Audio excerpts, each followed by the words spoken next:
Hey everyone, my name is Patrick Curtis, CEO and founder of Wall Street Oasis. We have a great non-traditional one here. This chat is with Hector, a 𝗕𝗿𝗃𝗃𝗲𝗃 alum that was able to break into boutique IB role in London, coming from a complete non-target master's program in the US. He joined the academy after being forced to move back to Spain because of visa issues and the key strategy he used to lock down his first front office role. Enjoy.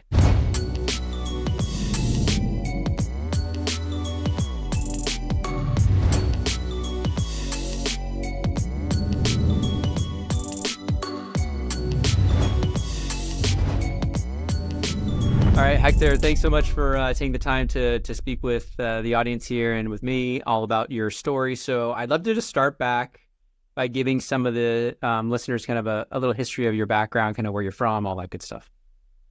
Yeah, of course. Well, first of all, thank you very much, Patrick, for having me here, and anything I can do to help future monkeys, I can do it. I did my bachelor's in economics in Spain. In economics, and I had the chance to move to United States to do a master's degree in economics as well. I got a scholarship to play soccer there. And honestly speaking, Patrick, when I went to do my master's, I aimed to become a professional soccer player there, honestly. Let's tell people the story of how you finished your undergrad right at COVID, and then what happened when you were coming over for your master's, and why did you even go to a master's at a complete non-target school? Yeah, well, that's funny story because, well, I finished my bachelor's and I didn't find any like good opportunity that triggered me to stay in Spain, and I was talking to an agency in Spain about they move players from Spain to United States, and at that point I have before COVID hit, I have I don't know, maybe 20 offers from different universities. COVID hit and only have 2-3 universities. Wow. And for me, I was telling them I just want to go. I don't care at all which university. I didn't know anything about universities in United States. It's a completely different world from Europe than United States. Yeah. And they told me they advised me that you should go to D1 colleges because the level of soccer is higher. D1, yeah. D1 colleges, yeah, and even that, I said, well, but I prefer to be in a better academic-wise college than in a soccer. But at the end, the Eastern Illinois University trust me in that sense, and it was very good in that sense because it was a small college, and for me that also. I wanted to improve my English. It was very friendly environment and all that. And the thing is, I was practicing there and I tore my ACL, and I had to make a decision about going back to Spain or finish my master's.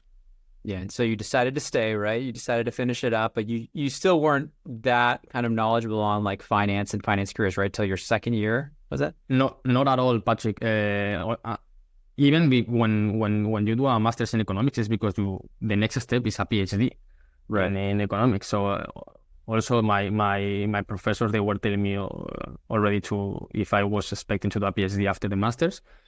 But while I was doing my thesis, I feel like this wasn't for me. I don't know, every person has a different idea, but for me it was very abstract world. Very you have to be very smart in the sense of working with equations statistics, statistics and all that. Yeah, and also it's because I took a financial management class, and everything that I learned there, it was very similar to something like CFA curriculum.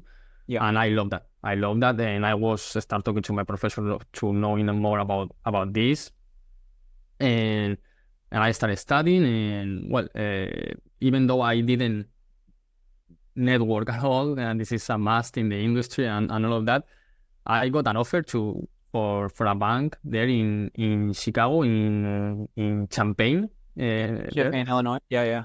Yep. But also because I was international student, they told me about the visa situation. They didn't They give you sponsor. okay, so where's the visa? And you're like, what do you mean visa? Yeah, like what do you mean? Just offer me the job. What do you mean visa?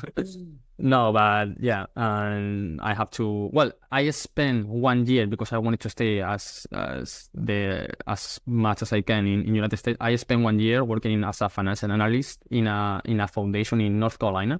Mm-hmm. And also at the same time I was trying to thinking in the next step, because I was told like, okay, this is not gonna be forever here, because the situation, like you have to work in advance and all of that. So yeah, I was thinking like, once I went to Spain, I go to Spain, what I'm gonna do, and that's how I found you. Yeah, and so you kind of came across Wall Street Oasis and 𝗕𝗏𝗀𝗻 Academy when, like after you had moved back to Spain? And you were trying to figure out your next step, or was it before? Like, well, I mean, Wall Street Oasis is the reference in the industry. I think you always like look for every conversation that they have in Wall Street Oasis. But the decision to join the program was once I came back to Spain. Yeah. Because my mindset was, okay, maybe if I want to work in the industry, okay, I can do on my own. Yeah, I mean, it's gonna take, I don't know, I don't know anything. So yeah, maybe I'm gonna make it, but I don't know when. Yeah. And my mindset was, okay, I'm gonna try to leverage the knowledge and all of that you guys have, like the mentors, all the academic knowledge, all the courses and all of that, and it worked. Yeah, so it's a good outcome. But let's talk a little bit about, like, so you kind of get back to Spain. I'm curious, you come across this, you see the academy, and you're like, okay, I'm gonna apply. You get through the interviews. I remember your story. I remember thinking, oh, this guy who's, on his way to professional soccer, then had a terrible injury, and now he's at a complete non-target, doesn't have the visa. I mean, we have a lot of students that have those visa issues, so we're very familiar with it in terms of, I have some students be like, I don't need a visa, I'm OPT. I'm like, you still need to be sponsored.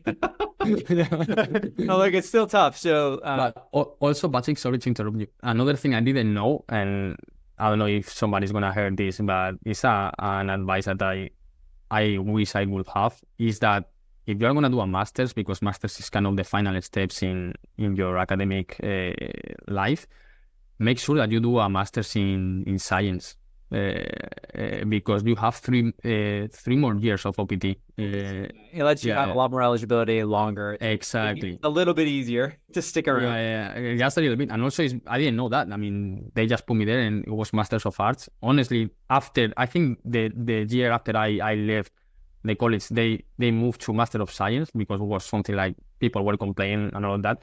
Yeah. But I would say that, like, I think it's a completely completely game changer, because you have 3 more years, I think, like, that you can work for an OPT, and then you can gain the H1B. And the confidence of your employer. Like, it's not the same to work 1 year than to work 2 or 3 years. Yeah. You get in the lottery, and depending where you're from, I mean, the whole system's so convoluted and complicated. It's really tough for international students. But you got back to Spain. Your target, obviously, once you're back in Spain, you can obviously target Spain, but you obviously could target the rest of the EU, target UK, where the visa issues aren't as difficult. Once you get a job offer, basically the visa is granted.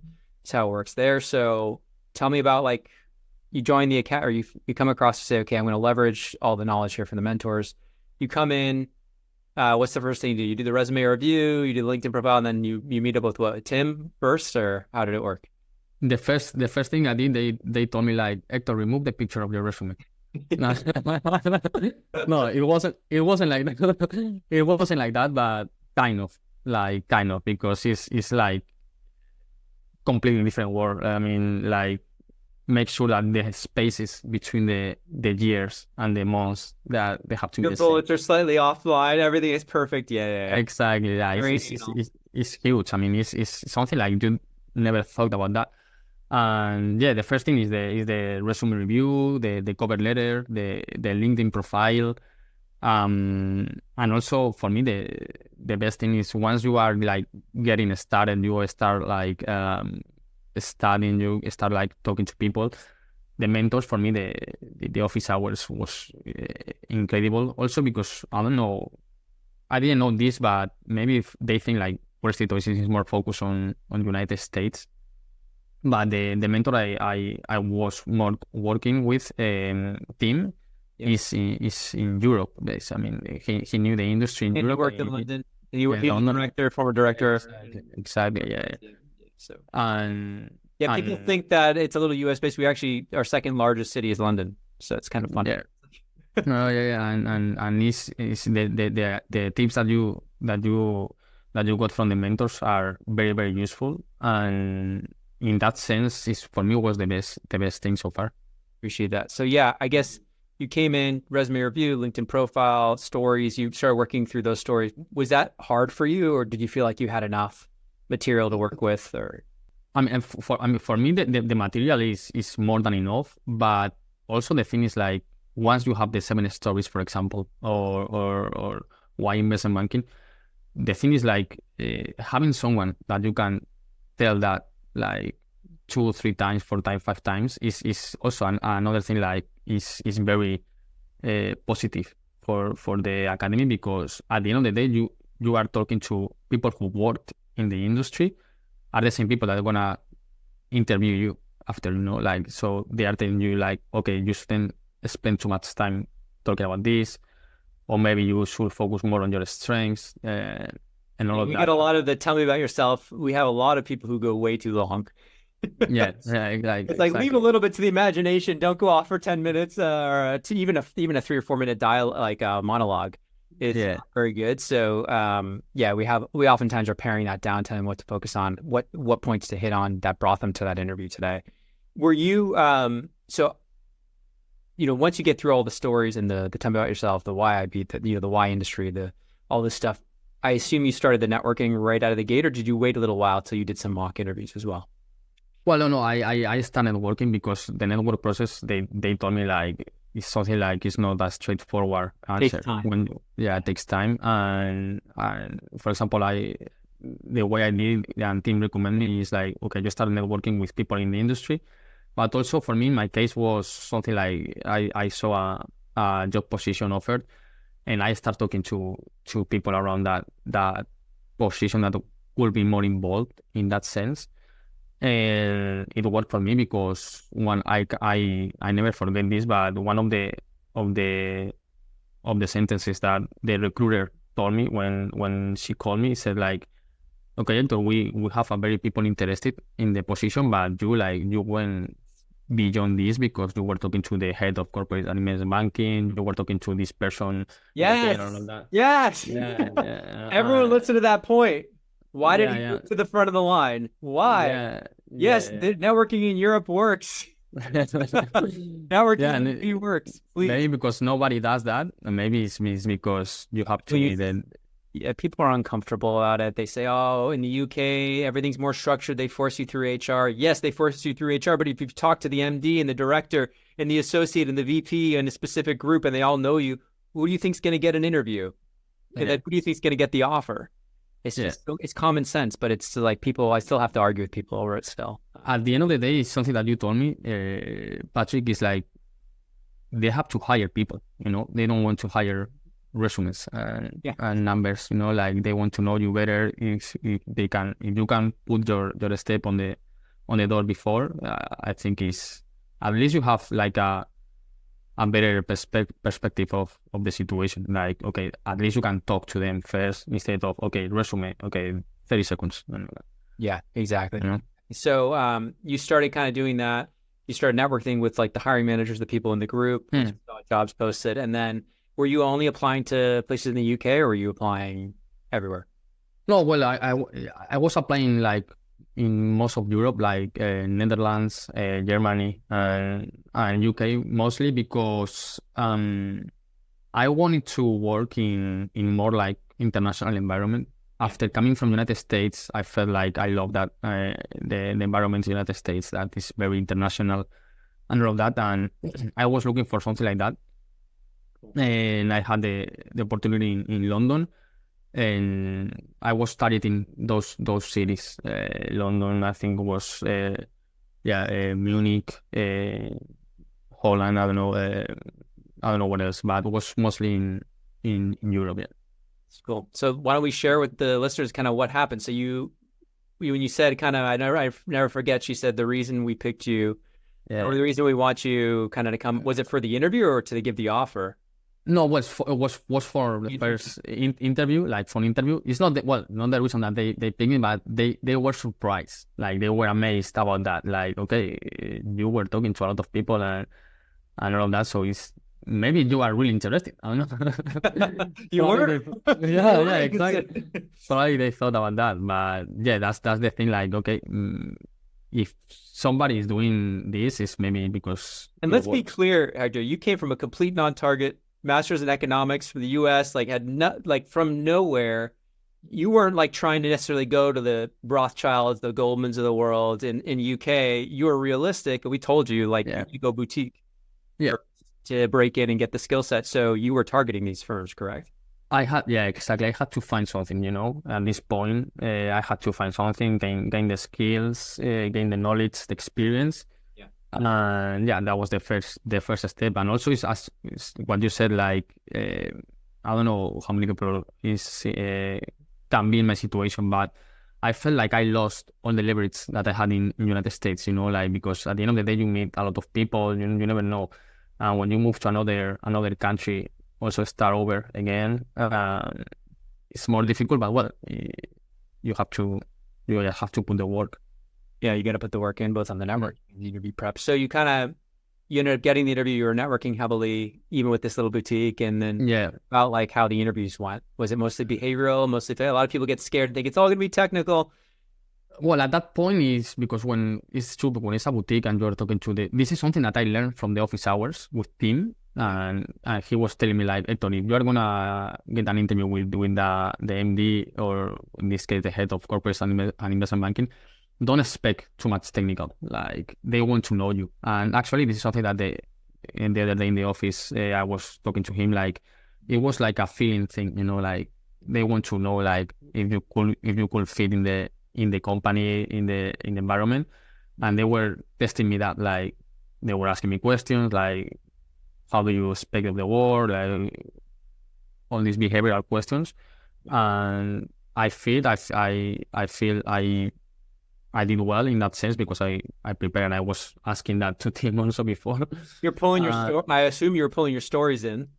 Exactly. Yeah, exactly. Always trying to bring the conversation where I feel most comfortable. Yeah.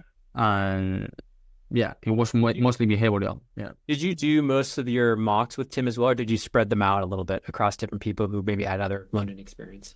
Well, I think I was in that sense kind of, I don't know if lucky or unlucky, because I got the offer before the 12th week or the 10th week. Okay, so you didn't do it all. You're like, hey, I'm going to come back and do more mock. Exactly. This is of course. I mean, this is something like, I don't know if people know this, but this is something like when I'm talking to people about the Wall Street Oasis Academy, it's like it's a lifetime program. Correct me if I'm wrong, Patrick, but I'm still attending office hours and I'm working. Yeah. Because I want to know about the question that people can have, and I don't know. There's a lot of the stuff inside Academy. There's full lifetime, which is incredible value, like all the courses, the Slack, that stuff. So it's just, people don't realize that it's not just about the job that you're getting. No, exactly. Academy or right after you join Academy. It's actually for the next job and the next job and the next job, where it continues. Exactly.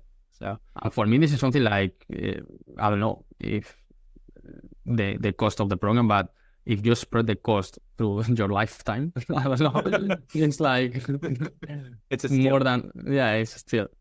Yeah, that's cool, man. Well, I appreciate the kind words. So why don't you tell the people like where you ended up, if you're comfortable sharing, and then any final words of wisdom kind of to the people kind of looking at this or kind of thinking of what their path should be.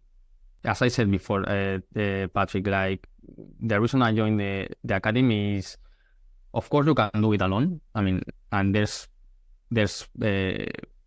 people there that they did alone the path and all that. But for me, it's like if you could leverage all the knowledge that the mentors they have in the industry, that is like invaluable. Like honestly speaking, Patrick, because you're not talking to HR, like they don't know anything about the daily business of the job. Like you're talking to actually people who work in deals and all that.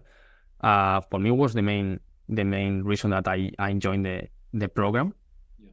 And also, I know you know better than me this, Patrick, but it's putting the work. Like, it's something like when I'm talking to people about this, it's like don't expect that you're gonna have a job after the program if you don't put the work. Like, it wouldn't make any sense. I even say to a lot of people, we call it a 12-week program, but really it's a 12-week sprint followed by a lifetime program, right? Exactly. So it's a 12-week sprint to get you out to be competitive, but you can't expect in every case, some cases, yes, you will get the job like yourself very fast. But in some cases, it's going to be more than just the 12 weeks. It's going to be 3, 4, 5, 6 months, and that's okay. And, we're very, very straightforward up front to let people know, like, actually, your path's going to be a much longer one, or your path is, you're going to be fine. You're going, let's say you get a first-year student at a really strong university with a high GPA for that. Exactly. Hey, we know you're going to be fine. We're going to get you straight in. And at the end of the day, everyone has a different path. Patrick, in my case, for example, I joined very, very late in the game, and well, you have to put more work. That's it. Like, exactly. And with the resources that you guys provide makes you're on your way now. You're on your way. I'm on the way. If deal flow ever picks up and rates ever get cut, we'll see. We don't know yet. Well, listen, Hector, we'll end it on that. Thanks so much for taking the time to chat and share your story. And yeah, hopefully I'll see you in another office hour soon. Thank you very much, Patrick, for having me.